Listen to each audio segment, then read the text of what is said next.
Je m'appelle Johanna Huette, je suis gérante du studio Pilates Work Training et c'est moi qui entraîne Sam Davis dans le cadre de sa préparation physique pour le Vendée Globe. Ça ouvre bien la jambe et ensuite tu pousses et tu repars vers l'arrière. Le Pilates, c'est une méthode d'entraînement qui a été inventée par Joseph Pilates au début du XXe siècle. C'est une discipline qui permet la préparation des muscles profonds du corps. Les muscles profonds, ça va être les muscles qui sont les plus proches des articulations et qui permettent vraiment la posture du corps. On appelle même ça des muscles posturaux ou stabilisateurs de la posture. Alors que les muscles superficiels, qu'on travaille plus quand on fait du cardio, quand on fait du vélo, quand on fait du cardio training aussi, ça va être les muscles plutôt éloignés de l'ossature qui permettent le mouvement direct. Alors que nous, en Pilates, on va aller chercher l'arrière du corps pour rééquilibrer et rendre tout le corps plus élastique et plus fort. Je peux visualiser un ballon qui se gonfle ici dans le dos. L'intérêt du Pilates dans la préparation du Vendée Globe, ce sera de renforcer les muscles profonds du corps, de travailler l'endurance et l'élasticité de tous les muscles du corps. Ça permet également de prévenir les blessures. Les bateaux sont devenus de plus en plus puissants, de plus en plus rapides. Les skippers sont soumis à plus en plus de secousses, de chocs. Le Pilates peut aider en termes de récupération en stabilisant les muscles profonds et en les renforçant davantage, à avoir les bons réflexes au moment de ces chutes et de ces secousses. Voilà, un choc arrive, hop, je me mets bien dans mes talons, dans mes appuis, j'ai un bon réflexe d'appui avec les mains. J'engage les abdos au bon moment. Ça va permettre de limiter les blessures qui sont dues à ces secousses. En fait, le Pilates permet de développer la coordination et la conscience corporelle qu'on a de son mouvement. Et cette proprioception qui se développe va permettre plus d'équilibre et aussi d'aller recruter en fait les bons muscles au bon moment pour pouvoir utiliser tout le corps. Par exemple, à une remontée de voile rapide, on a tendance à utiliser surtout les épaules et les trapèzes supérieurs, alors qu'en Pilates, on va se servir des jambes, des appuis dans le sol, de la respiration au bon moment, on va souffler et on va aussi aller chercher et recruter surtout ce qu'on appelle le centre, c'est-à-dire les abdos profonds. C'est une discipline exigeante et précise et surtout très lente. On va prendre le temps de respirer et souffle, redéroule. Voilà, et articule, prends ton temps ici.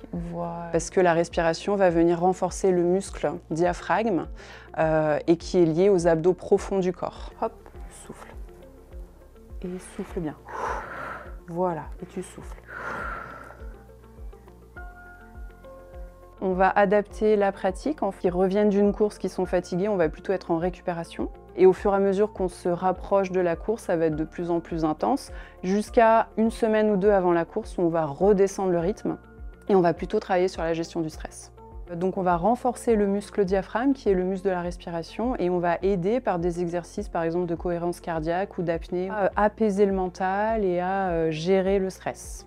La cohérence cardiaque, c'est une méthode de respiration en plusieurs temps, 4 temps d'inspire, 4 temps d'apnée, 4 temps d'expire, 4 temps d'apnée. Et ça va venir apaiser le système cardiaque et la respiration. Et du coup, ça va venir relaxer le corps et faire descendre le stress.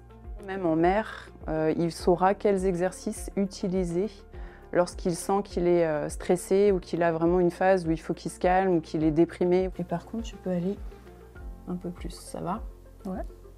Du coup, sur le bateau, en fonction de ce qu'on a à bord, on peut aller travailler des petits exercices simples, mais qui permettent en tout cas d'aller renforcer encore un peu les muscles des jambes. Parce qu'en mer, ils perdent beaucoup de masse musculaire. Le Pilates va aider à diminuer ce risque de perte musculaire au niveau des jambes parce qu'on est déjà dans les muscles profonds. Ils mettent plus de temps à se rétracter. Ils sont souvent tous un petit peu penchés en flexion vers l'avant.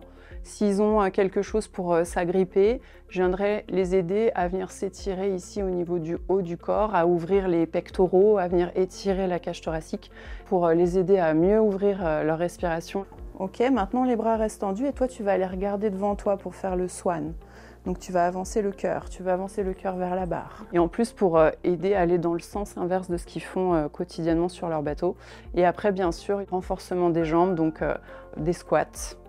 Mais le squat Pilates va être différent du squat cardio training aussi. Il va être beaucoup plus lent et beaucoup plus réfléchi. Ils peuvent emmener des balles de massage, qu'ils peuvent mettre par exemple quand ils sont assis dans leur cockpit, derrière pour soulager le bas du dos, les lombaires. Et puis ramener un élastique pour pouvoir s'étirer les jambes.